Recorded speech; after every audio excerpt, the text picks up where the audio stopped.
سلام الله عليكم جميعا. أجريت اليوم بدولة الكوت ديفوار سحب قرعة دور المجموعات لكأس إفريقيا 2024، وأسفرت نتائج القرعة على 6 مجموعات.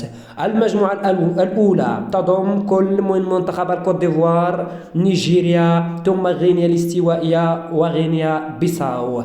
الفراعنة مصر يترأسون المجموعة الثانية بمحاباة كل من غانا والرأس الأخضر وموزمبيق. منتخب السنغال يتواجد في المجموعة الثالثة بمعية كل من منتخب الكاميرون ثم غينيا وغامبيا.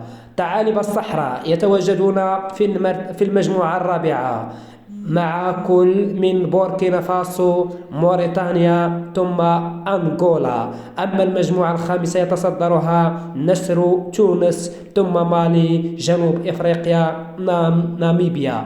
أما المجموعة الأخيرة والمجموعة الأخيرة يتواجد فيها المنتخب المغربي، منتخب الكونغو الديمقراطية، منتخب زامبيا، وأخيرا منتخب تنزانيا.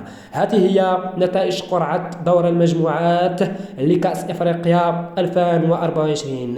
في نظركم ما هي المنتخبات التي ستتأهل إلى دور ربع نهائي من كأس إفريقيا 2024 بالكوت ديفوار؟